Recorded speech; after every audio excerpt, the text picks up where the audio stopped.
Hey y'all, hey. We about to get started. Um, well, right now it's time for y'all to start using your gifts that God has put on the inside of you, y'all. It's time to start using those gifts. We could give our best gifts to the people that we work for, right? Our talents, our abilities, our skills. We can give it to the people when we go punch a clock, a 9 to 5. And the reason I say that is because in order to get the position, you have to qualify for what the position entails. So, whatever the position entails, you have to match your skills, sets, and abilities and match it with that job in order to get it, right? Unless you're getting in an entry level position where it requires no work at all. But to walk with God, baby, walking in your gifts is something that God has given you naturally, right? He set you up on a path to where you were learning things along your journey.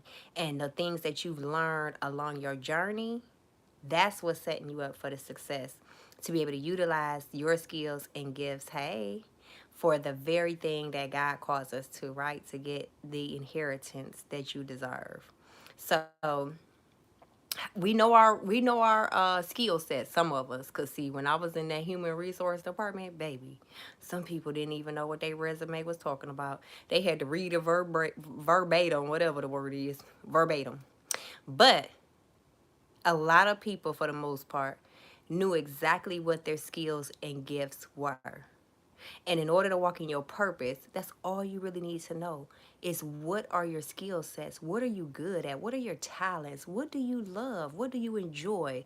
What brings you the most passion, right? And so putting all of that together and compromise, putting it together with God's will is what ultimately sets you up to walk in your purpose, right? So we're going to talk about all of that today, utilizing your gifts. Now, we know some things could happen to people along the way if they don't utilize their gifts. So to fully walk in your gifts, you have to understand that God is for you, not against you. Everything that is happening in your life is divinely orchestrated to get you on a path to where you need to be to get God's will fulfilled. And we can't be selfish in this hour to where we just want to look out for what we want and we thinking about our I don't want to put in the work. I don't know. I got fear. I got this. And we do everything possible to not fulfill the will of God because the will of God also includes helping humanity, helping everyone you may meet on your path. But if you're not in alignment in the right position, you may not recognize it when the opportunity comes to you. Whatever the opportunity is in fulfilling God's will, because you're you're probably going to be operating from a place of lack if you don't understand that God works for you and not against you, right? If everything is predetermined, where does free will come to play? It's the ability to choose, right? Choosing wisely. That's right. So you got to choose. You get to choose wisely every single day. And that's why the Bible says you have to renew your mind. Now, here's the thing, if you are in God, right? Because if you want to be out here on the world and doing your own thing, you do what you want to do. That was already predestined too. That you was going to be rebellious. That you was going to go against God. You know? Hey. I don't know who you call an auntie. I ain't your auntie, girl. I'm your, I could be big sis. Calling me auntie. I look that old. So, let's get down to fulfilling God's the gifts that's on the inside of you, right? God's will in your life it's not to hurt you, it's not to harm you. Yes, you may go through dark hours and stuff like that, but you are built for it. God is not going to put no more on you than you can bear. But if you cannot fulfill it, we know some stories in the Bible when they just refuse and they want to be wicked with it, right? Let's start off with the book of Tamar. I mean, the story of Tamar, right? So the story of Tamar is like she did what she had to do.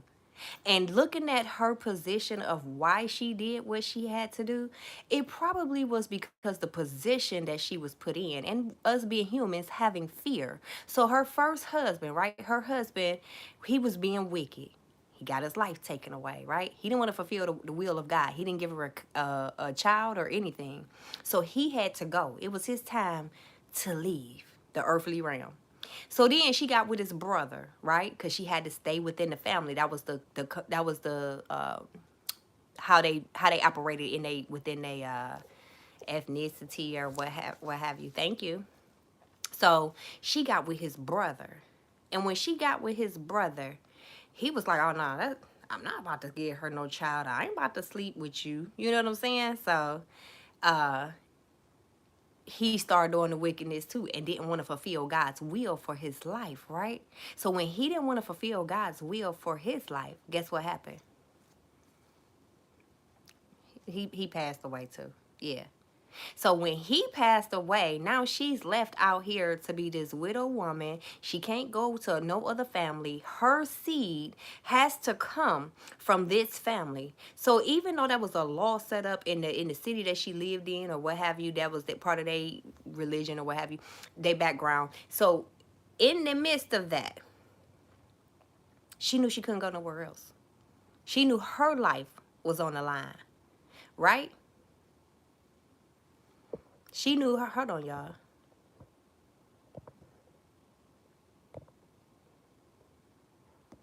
So when the daddy said, "Oh, I give you my youngest son," and she was like, "Okay," and she waiting patiently, and then one day she realized she had been done wrong. Hey, she had been done so wrong by the very person that made a promise to her so she could make sure she fulfilled God's will. And here it is, he ain't even coming through on his word. So what she do? She put the play together, right? She had a strategy, and we could say it come from God. I don't know. It didn't say specifically, but she had a strategy in play where she got this man's cord, his staff, and whatever else he had, right? And she said, so now she up here done slept with the daddy. She done hid herself, slept with the daddy in order to get this seed passed through her, right? This child, which is the fulfillment of God's will. I'm quite sure when she looked back at it and saw her husband gone, his brother gone, she like, I'm been sitting here waiting. And she probably got in her flesh a little bit along the way, and she was like, look, I'm not about to go next because I got these human desires, right? So she had to put the play down.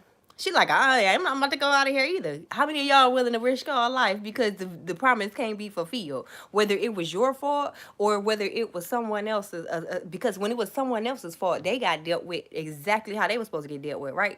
But when you go and you waiting and waiting, waiting, and then you decide to put matters in your own hand and going off your own way, then something could have happened to her. So she had to do what she felt was necessary for that time, right?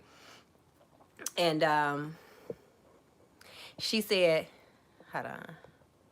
So with that being said, she had to get to it. That was the only way she knew it to get to it, right? She had to do what she had to do. So that was the story of Tamar. But fulfilling God's promise, no matter how crazy it may look, how shady it may look, most people will look from a societal perspective and be like, "Oh, she was wrong. How you gonna sleep with your father-in-law? Whoop de whoop." Did you understand where she was coming from? How detrimental? No, matter of fact, not how detrimental. How much respect that she had for God, that she was willing to sleep with the father-in-law because she knew she could only stay in his family, right? That's adversity, which leads me to the next Bible character, right? Which a lot of stories in the Bible, you can find them walking in their purpose. That's why they in the Bible, right? And then fulfilling God's promise or not, or what have you. So think about Joseph. He was faced with a lot of adversity. When he was a young child, Joseph had a dream. And as he got older, that dream stuck with him. And I know some of y'all have a dream on the inside of you that you just be like, every time you think about it, the fire just burn. And you get this motivating feeling that conjures up inside of you and just be like, yes, get it, get it, get it, get it. But then fear holds you back. Procrastination holds you back. laziness hold you back, right? In the midst of what Joseph went through, the people, his family talking about him, doing him wrong, in the midst of all of the trials he had to face and going through the process of going to foreign lands, he was faced with adversity. But one thing about it is he kept the faith. Joseph kept the faith. And that's why God tells us to keep the faith so much. Like, keeping the faith ain't just, Lord, I believe you. Lord, I believe you. You got to say it with some boldness now. You got to feel it down on the depths, in the depths of your soul. Oh, no, I'm believing God for this because I want this to happen. It's coming to pass. You got to be so serious about what you believe God is going to do for you in your life. But at the same time, you also have to utilize your gifts. You got to utilize what God has put on the inside of you. If it's to bring you more income, if it's to bring you more love, more joy, do it. When you're walking in God's will, everything falls in line for you. There's peace. There's joy comes in the morning light, right? And that's what we can notice from Joseph when the joy came in the morning, right? And he stayed faithful through the good times. And he stayed faithful in the bad too, right? Because see, and think about this. The adversity that Joseph had faced from his family, he had emotion attached with his family, right? So you know your family get under your skin and they do something to you. They sell you off like Joseph family did. And then now you done overcame it. You've learned to practice forgiveness, right? Because like that's the hardest forgiveness to get, is from somewhere where you have emotion tied to it. You have love tied to that connection, right? So forgiving them is so hard because you're like, I don't understand why I got to be the bigger person or why I got to do this. We didn't hear not one time about Joseph saying that why he was going through the adversity. Because when you understand the will of God's life over yours, you will begin to understand that Joseph was being trained by his family. That adversity that they gave him and not believing him and throwing him to the wolves and pushing him out there and putting him down in the bottom of the pit, okay, that right there, God knew that he was going to need that training, that kind of like that pre-test, when he got to Potiphar's house, when he was when he was tested by his ruler's wife. Remember when he was doing everything he was supposed to be doing, and this woman come along talking about what she want from him, and he looking so young and good, right? And even though he didn't want to partake in what she was offering, he didn't want none of the goods, y'all. So since he didn't want none of the goods, she got mad and told a lie on him, had him kicked out and placed into the prison. That requires forgiveness, because some of us can be so unforgiving that we don't want to move forward in what it is that we supposed to do because we hold on to the grudge. We hold on to the loss. We hold on to the fact that we got done wrong. We're operating in a state of offense, right? That's the opposite of forgiveness. When we walking in offense, it's hard to forgive. It's hard to forgive. But when you're walking in your purpose and you're utilizing the gifts that God has placed on the inside of you, baby, you are operating in forgiveness, because you understand that that was just a mere distraction, or maybe it was a setup by God to get you in the right place, because him going to that prison led him to the person that was coming to the prison, that was going to that needed to have a dreamer there, right? And even though he forgot about him, guess what? They knew that Joseph was in that prison. And when the king finally had a dream, baby, that's when Joseph was like, action time. That's because he was utilizing the gifts that was on the inside of him. He didn't have much. He was just basically day to day going on. It ain't like he had a U-Haul truck going from city to city, place to place during this process. No, it was basically like, it was just him. He was thrown into a pit, right? He ain't take no clothes and stuff with him. He just went on his journey. He didn't think about no baggage that was supposed to, like we try to hold on and keep baggage attached to us. No. He let it all go.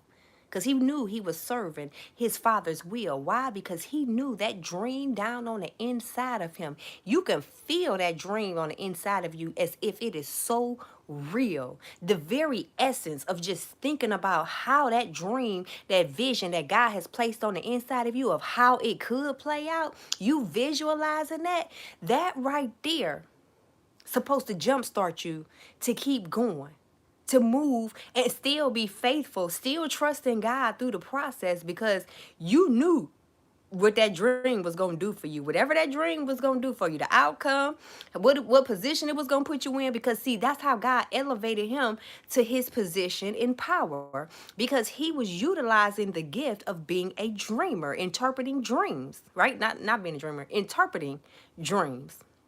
So allowing God to use him to interpret these dreams, and he probably just flowing with it. Think about something you doing in your life and you just flowing with it. You just going, you just do it. It's just second nature. It's so easy. It may be somebody coming up to you all the time and be like, hey, can you help me do this? And you like, oh yeah, no problem. And you do it with ease. It don't take you no time. That right there is probably one of your gifts. You just can't recognize it because you like, oh, that's just what I do. Oh, that's normal. That's natural. I don't know. Think about that for a second. What is it on the inside of you that maybe a job has offered you, like place done for you, right? So at a job, it may have given you specific skill sets, right? And then the gifts that you have may just be something that you have had from the time you was a child, like Joseph. And you may not have understood what it was, and you go to your family and you telling them this dream and they thinking you crazy. Oh my goodness, you is not about to overrule on us. So let me go ahead and get rid of you now, Joseph. But God, somebody say, but God. Listen, but God. Because of Joseph's obedience, he made it to the palace. God bless you too. He made it to the palace. And him making it to the palace was so detrimental. That was the main part of the, like, getting to that palace. And then it required more obedience after that. But the faith that Joseph had stood on from the time he got put in the pit, from the time he got to Potiphar's house, from the time he got to the prison, all of that was necessary. But once he got into the king's house, right? Guess what? He still had to be obedient on a whole nother level. So he just used that faith from the past and brought it into the future, and to believe that God was still going to come through, that he was still going to do what he was supposed to do. But so what Joseph had to do was, now when he interpreted this dream, he had to not only interpret and tell what it mean, but he also had to plan and prepare, right? What did he plan and prepare? He planned and prepared for the 7 good years. He planned and prepared for the 7 bad years, right? The famine. And him planning for the famine was the ultimate reason that God needed him on this mission to fulfill his purpose, to fulfill God's will for his life. But not only for his life, but for also the lives of his family, the very ones that turned their back against him, the very ones that sold him off, and also for the whole city. Matter of fact, it probably was beyond the city, because the famine was more than just the city, because even Joseph's family was experiencing from a whole another city. So he's saving the land. We're going to call it the land, right? Amen. So we're going to call it the land.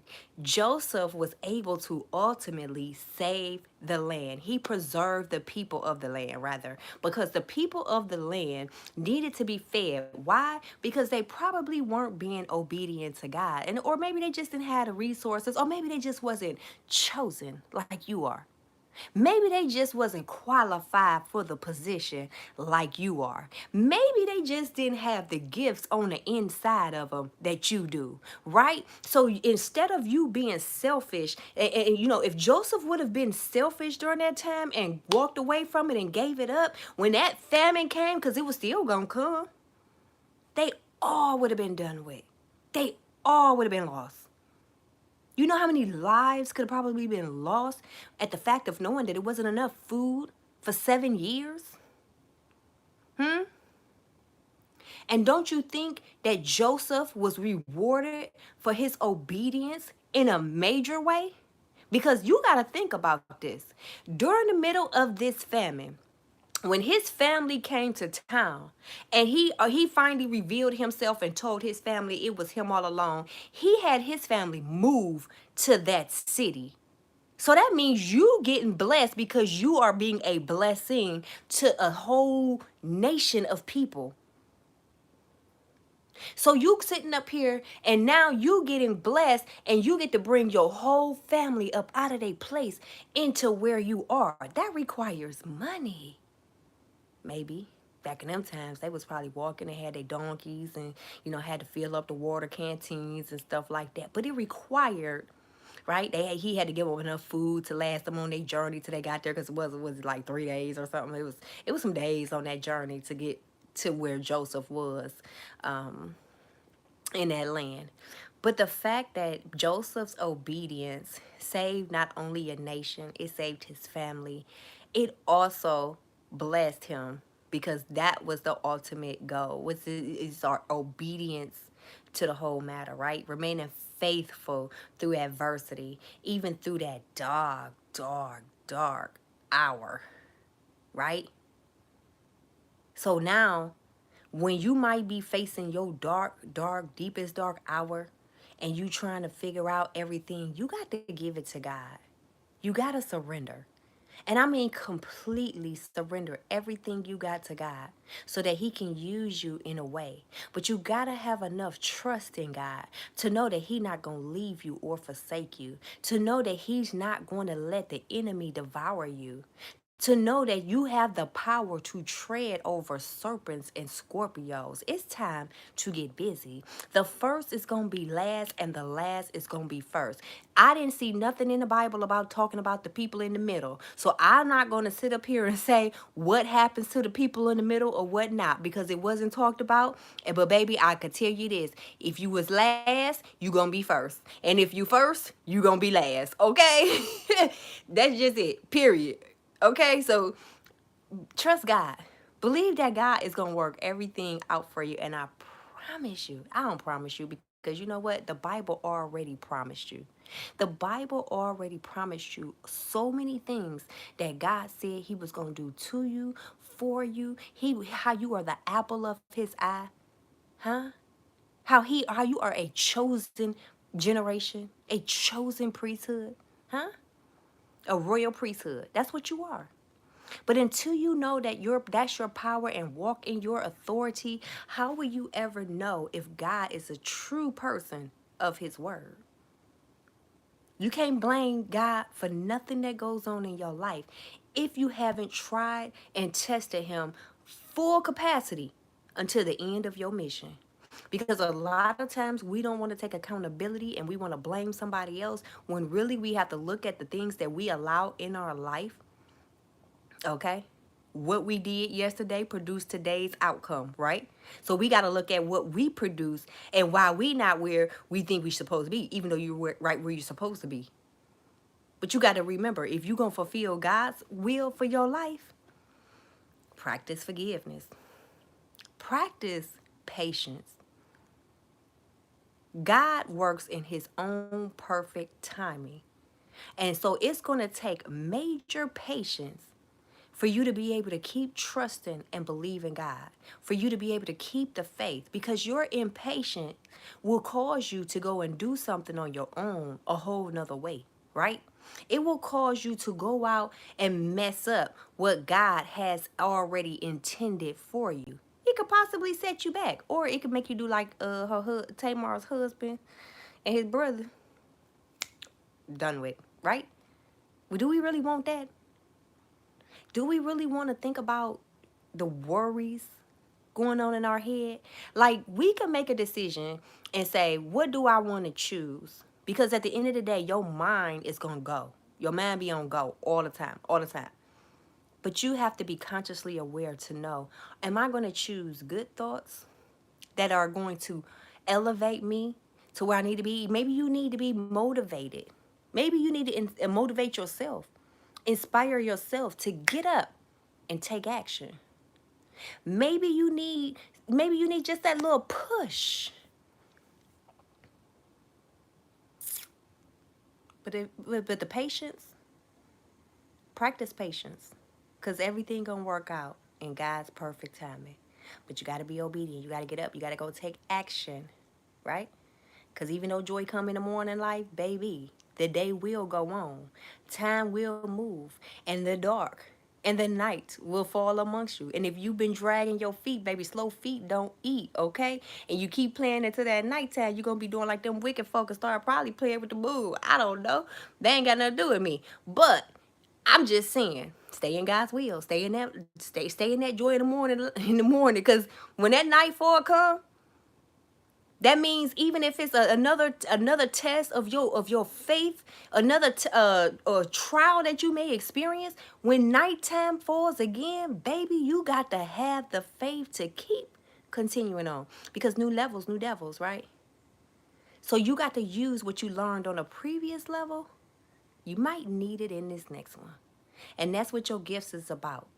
The things on the inside of you, the skills that you've attained on the inside of you, you might have gained them in another season of your life. But this right here is the season for you to utilize it. This is the season for you to put it into action. Okay? This is the season for you to get some get up. This that season for you to stop playing with yourself like you got time. Time ain't waiting on nobody. Everything is constantly moving. God is on the move, okay? You could even look at your age. Your age is on the move, but your mind's steady going in reverse, living out the fears of your past. We got to get out of that.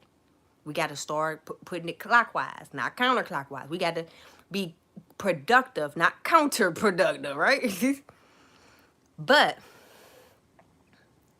get busy, y'all. Start utilizing your gifts today. It's very necessary, and it's going to do more than just save you, because you could probably be sitting there like, maybe I don't want to do it because I'm cool just the way I am. I love this complacent lifestyle that I'm living. I'm satisfied, right? But God is saying, no, I'm doing this because I want you to save a nation. You don't know how many people you are called to save. As long as you stay obedient to God and walk upright. You don't know what his plans is for you. We didn't create this place. But that is your mission, your assignment while you're here. And if you're not willing to do the assignment, then what are you here for? That's what God is saying. What are you doing? You just being wicked, wasting precious time, or you going to be walking in your purpose, fulfilling a destiny, because good times and bad times, it's going to come. Joy going to come in the morning like that. Mean it had to be nightfall at some point in time. So the 7 years of good was just the same as the 7 years of bad, of famine. That happens even in America or wherever you are. That happens in life. So just be obedient and trust God. Practice patience. See, all of these things, forgiveness and stuff, all of these things that you think are happening to you is really happening for you, because it's setting you up. Just like with offenses, it's when you forgive, and you forgive the people that you love the most, and you forgive everybody that you know that you have a connection with, because that core kind of, you know what I'm saying, that connection that y'all have. If you can forgive them, how much easier would it be to forgive someone who is operating in a business realm? Just say if you have a business, God has given you a business, or look at Joseph. He wasn't affected. When that wife lied on him, he wasn't affected because he had already experienced it with his family. So when you present it with the pretest, and you keep walking in your obedience, your faithfulness to God, and you still doing what you're supposed to do because you got that end goal on your mind, which is fulfilling God's will, you're not going to let them offend you. He didn't know her. He didn't know her from Adam. So it's just like y'all say, when y'all don't know somebody, oh, well, I don't know what they got to do with me. Don't make me never mad. I ain't going to lose nothing. I don't know them. That's how y'all say when y'all don't know people. Y'all can't easily be offended by people you don't know. But if you don't face these trials in the beginning, before you get started on that journey, you may get offended, and you may lose everything. What if he was tempted and he went towards her and he had to go to a prison? Well, now nobody want to deal with him. But because of his faithfulness, the anointing was with him wherever he was. And that's what God is going to do for you. That's what God has been doing for you. The anointing that God has over your life has been following you. But now it's time for you to reap everything that the devil stole from you. So you got to walk towards it. If you don't walk towards it, how will you get it back from the enemy's camp? Take your power back. Know who you are. I know sometimes it can be rough with the enemy, and you may start off crying and all that stuff. Why I'm going through this? Why not? Why not me? Yea, though he slay me, yet will I trust him, right? So you have to understand that no matter what, at some point, you're going to have to make that devil tremble. You're going to have to make that devil bow down to you. When you exercise your power and authority in God, that's when the devil get nervous. But when he see you curled up in the corner and crying and not fulfilling your destiny and scared and nervous and easily distracted, oh, he laughing at you. He laughing because he got you right where he wants you, because he don't want other people's souls to be saved, baby. He lost his chance. That's why it's all the more reason for you to know who you are and know whose you are. You are divine. You are royalty.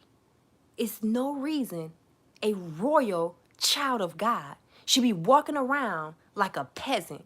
From this day forward, any type of peasant activity is weird. It's time to walk away from it. Start utilizing your gifts and allowing God to make you be a vessel to perform his will for not only your life, but for the lives of the people that are around you, the lives for your family, the lives for the people that may be in your community, or to save a whole nation. But it's going to require your obedience. I look at this instance right here. I was thinking about, like, y'all hear about beast mode?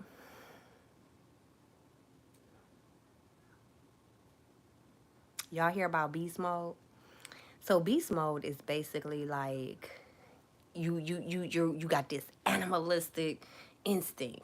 And the beast could be anything. It's people, it's humans. It could be anything that is other than a plant, right? So anything outside of a plant is basically a beast. So in this aspect, you see a lot of people talking about beast mode. What the lion do? Think about all of the beasts of the wilderness. We're going to talk about the lion, right? The lion is like, he gonna go hunt his food. Nothing is given to him. He gotta go out there and get it.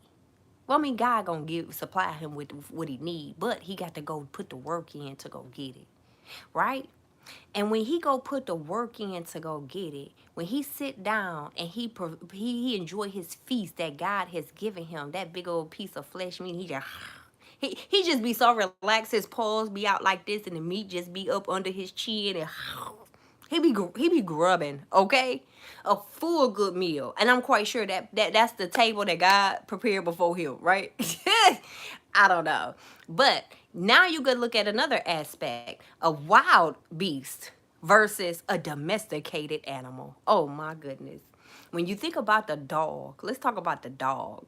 The dog, the domesticated animal, you got to train the dog. You know, you loving this dog, you feeding this dog, you caring for it, and in the midst of it, this dog gonna bite the hand that feed him. If you cross him wrong, stay wrong. And it's crazy because he just doing what's in his nature. He's supposed to be a part of the wilderness, yet he was domesticated. He was put in a comfortable position where he didn't have to get out there and work for anything. He didn't have to go hunt for his food. The dog food was placed in a bowl right by him. And if you made a mistake and had to stick your hand back down in there, baby, you probably gonna get bit unless you really got your dog trained, right? But it's gonna bite the hand that feed him. if they don't understand what you're trying to do. And they don't care who you is, the owner, the kids, or whoever, whatever. You know what I'm saying? So think about where it is that you want to be, a domesticated animal, you know? Because even on the other side of that, think about how the person, the owner of that dog feels when it gets bit. You ever had people in your life that you fed, you did your best for, you did the right thing to, you did everything, and you just don't understand why they bit your hand? And you was the one that fed them? Hmm? Why you want to do somebody like that, being a domesticated dog, okay? Looking at how it can be done to you, or you knowing how it felt to go through that. Go on and be that beast in the wilderness and go out there and get it. Ain't no rules to the game, baby. He just go, it's free game, enough space to run, be free, find it, go look in the crevices of the trees, the bushes, or what have you, and go get what your blessing is. And his blessing just happened to be that big old piece of raw meat, whether he get a deer or what have you, or whatever he catch. And that's going to be enough to last him for a couple of days in the wilderness until he finds something else. But he has an instinct where he trusts. He don't think about that lion don't think about what tomorrow gonna bring. That lion ain't thinking about the future. Oh, if I eat this, I gotta save it and wrap it up and put it in the refrigerator, carry it with me on my back just in case I don't eat in a couple days. No. The mentality of that lion is, I'm going to get this food today. I'm going to sit down and I'm going to enjoy it. But guess what? When I'm hungry again, I feel it in my stomach growling. That's why you got to be hungry. Ain't that what Les Brown say? You got to be hungry. You got to literally be hungry. And when he get hungry, he get up, he get out, and he go find his food. And he ain't going to settle until he do. He always going to be on alert, looking, watching. Even if he just laying there. So, what you want to be? A domesticated dog biting the hand that feeds you? Or you going to go and be that lion of the wilderness? What did the Bible say? Even the lion in the wilderness don't roar or growl or throw a temper tantrums when the food ain't there. They just get up and keep trying and keep looking and keep searching. And what do the Bible say? Seek and you shall find. I think that we have so much information, so many things to read, that we just can't get back to our natural instinct of who we really are. It's hard because technology and everything else, you just pick up a book, read it. You got to learn this and learn that. Get back to becoming who you originally were destined to be, who you originally are. Who are you? And that's why when you begin to walk in your gifts, walk in your purpose, and utilizing your gifts, God will be showing you how to become the best version of yourself. The things that he put in front of you are really designed to help build your character, whether it's practicing forgiveness, practicing patience, practicing being faced with adversity and keeping the faith, right? Look at Tamar, how she had to create a strategy in order to bring the seed out of her. And guess what? She had twins. You, whatever you want to do. If you want to go on out there, or do you want to sacrifice in order to still possibly have to do the same thing? Like, you still got to walk this path, or either it's time to go. Walking that path is still going to be required. But if God has to sit you down for a season or for a time and be afflicted because of your lack of obedience, it can make your journey a little bit more harder than if you would have just been obedient from the start. All right? Now, walking in your purpose may seem like a bit much if you are a procrastinator and tasks just look so big to you and you don't know what to do because it's one big overall thing that haven't been broken down to the smallest minute task. If that's what you're faced with, or maybe it's the biggest dream, but it may have not, you don't know how to break it down to the smallest form of income to be able to generate to get to that big place that you've been dreaming about. That dream that God placed on the inside of you. Yeah, that's your fuel. That's your fire, right? So if you don't have that, what you need to do is, if you need help, what was I finna say? Because I don't lost my train of thought. But you know what? The whole overall goal is get to it. I don't forgot my train of thought. But get to it, y'all. Do the right thing. Be obedient. Follow through. Break the task down so that you don't procrastinate. That's what I was going to say. Break that task down real good so you don't procrastinate. And when you break that task down so good, baby, you can begin to see a change over time where you're doing one thing here, one thing there, and it adds up. After you do 10 things, look at this. Oh, look at how far you've come. After you've changed your schedule to where now you can find more time to be able to do God's will, right? You got to find the time. We all be rushed for time because we don't utilize it properly. But if you're utilizing your time properly, you can have more than enough time on your hands, right? But you could start off with something just as small as what they say, God said, building up 7 streams of income. And maybe you already have one stream of income, which may be your 9 to 5, or you may have a business going on, and maybe you want to add another stream of income to your business. Look at the prices of food. Look at the price to live. Look at the price. Do you think this is the verge of a famine now? And think about all the people in that land where Joseph had to serve. None of them really probably had enough to set up and put aside for the 7 years.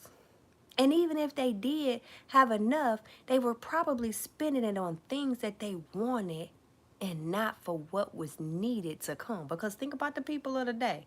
They could hear about something might be taking place and they still ain't gonna believe it. Baby, they could say, we sit up here all the time, Jesus coming, Jesus coming, Jesus coming back, right? And then they be like, I don't believe it. You could say, they can know that this famine is on the way. What if Joseph, being an interpreter of dreams, and he reported it to the king, and the king was like, look, warn the whole city. And they just sat there and did nothing. But guess what? God had put the plan on the inside of Joseph to store up just enough for them to be able to survive for those 7 years of famine. And that's what God is calling you to today. It's time for you to walk in your purpose so that you can store up and be able to pass out whatever it is that God has called you to do. I don't know if you want to give back, be a philanthropist. I don't know if you want to start a boys and girls club. I don't know if you want to start some type of business that revitalizes your neighborhood. Maybe you want to start a community garden. I don't know what God put on the inside of you, but you do. And what you should do today is take that time to just sit back and reflect on that dream. And ask God to show you your next steps to making it become a reality. All right?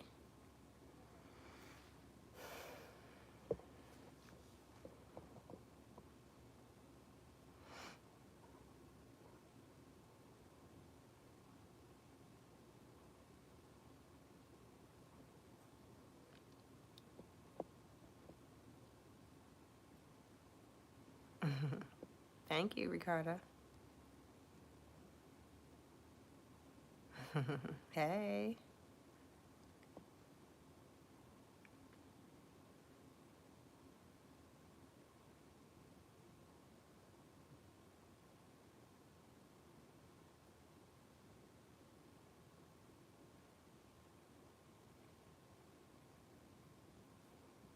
Mm.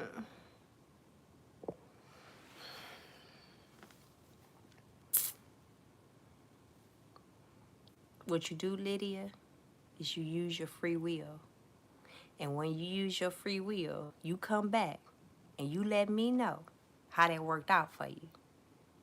Was it beneficial to you, or did you have to sacrifice something? That's what you need to do. Come back and tell me. How about that? Because I want to know too. Oh, Oh my goodness. All right, y'all. I appreciate y'all for tuning in, listening to me today. I really want to see you guys walking in your purpose, utilizing your gifts. Stop giving your gifts away for free. You know, so many times the people around us can see the gifts that we have on the inside of us, and they will try to pimp your gifts, y'all. They will try to get you to use your gifts with them for the free, right? It's time to stop giving them blessings away. Raise the price. The price is going up from here. You got to charge tax as well, right? Your value just increased because you just realized who you was. And now you could say, I'm back. I'm back. And once you say I'm back and you got this whole new level of what is that? Oh, this is right on time. Confidence. Okay. Now you walking in this new confidence that you got, baby. The price just went up. And they about to be stuck like Chuck. Yeah, that's old, ain't it? I think that's old. That's real old. But anyway, utilize them gifts. Stop giving it away for free. If God wants you to give it for free, he will definitely give you instruction on how to do it, right? He will give you instruction on who to give it to for free as well. Not just for anybody. Your gifts is not just for anybody to take and use and take advantage of because you're not doing nothing with it. You sitting on them, right? So it's time for you to get your power back, get back up, get back in the game. I know you got that lion inside of you. I know it. You over here. This is your territory. You belong in a space where you are feeling royal. You're being in a royal place. No more peasantry. No more. It's time for you to get back everything that the devil has stole from you. So I hope that you utilize your gifts, walk in your purpose, let go of all fear. It really be fear of the unknown. It really be fear of failing. It could be fear of success. But don't walk in fear. Because when you cross over and you get out of that wilderness season into your promised land, God has an array of people, of vessels available for you that you can utilize and be able to help just like they can help you. There's a whole community just for you. But if you don't leave the current environment that you're in, you will never probably meet them because you're not vibrating on the same frequency, right? Raise your standards. Get busy. Release that beast on the inside of you. I know it's in you. Make a point every day to say, forget this. I'm putting me first. Everything good I was to other people, it's time for me to give it back to myself. It's time for me to put me first because what did Drake say? I do it for you, then do it for myself. He doing it for everybody. He doing it for everybody else, and then he'll go back and do it for himself because everybody else just sit back waiting on you anyway. So put you first and do it for you first. So that way, when you put your life jacket on, okay, now you can go back and save the people just like Joseph. He had to put his life jacket on first and get to where he was supposed to be before he can go back and save his family. If he would have try to save his family without having that life jacket of being in the king's palace and saving up all of that stuff, he would have drowned or maybe starved since it was a famine. He would have starved. This year, honey, yes. God bless you too, sis. I love y'all. Y'all are so wonderful. But yes, this year, this is your year. This is your season. Do it now. While everybody else is outside playing, having a good time, doing what they do, get super laser focused. So when the winter comes, you'll have all of your stuff stored up for the winter. Start practicing now. It don't take much. You can get outside too now. Don't get it twisted. But one thing I say is, now, instead of celebrating the struggle and going to do the things that you do on a regular basis just because, or maybe you might want to impulse shopping, right? You don't have to do that no more. You can celebrate the small successes of accomplishing your goals each and every week. You can still celebrate, but just do it with purpose. While you walking in your purpose. Yes. Yes.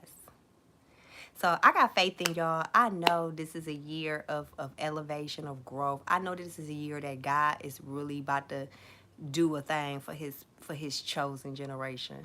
Okay. And it really is to help all mankind. But he knew it took a person like you that was going to be able to fulfill the job. He knew that it was going to take a person like you that you can handle a little bit more, because to whom as much is given, much is required, right? And then while they over there talking about, is this too much for me to bear? God ain't putting up much on you than you can bear. But you understand that to whom much is given, much is required. And think about the much that was required of Joseph. Think about the much that was required of Tamar. Think about the much that was required of so many people, even Jesus.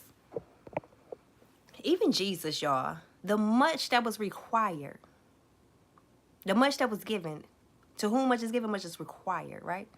So in order for them to attain much, whether it was spiritual gifts, material gifts, the birthrights, what have you, you gotta be able to withstand whatever comes with that. And just know that God ain't gonna let your foot stumble. So release that beast.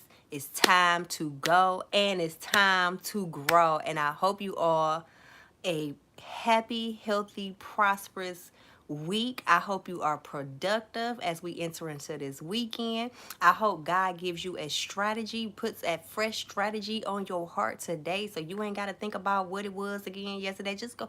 I pray that God releases that to you today, that he releases it, so that you, but keep a pen and paper close, okay? Keep the pen and paper close, because when he started telling you, you got to start writing down, baby, you better write it down, because he's not playing. If you keep it in your head, it probably won't get done. That's how procrastination starts. But keep it close. And I pray that God releases that to you, renews that, re-sparks that fire on the inside of you, puts that dream at the forefront of your mind where you like, I know who I am. I just forgot who I was because of everything I was allowing to happen in my life. But it been me all along. It was never them. It was you. It was you. You were the one all alone. So stop hanging around peasants. Stop operating in peasant activity. What they call it, peasantry. And start walking in your royalty and go get your blessing. I love you all with the love of God. Until next time, y'all, let's grow.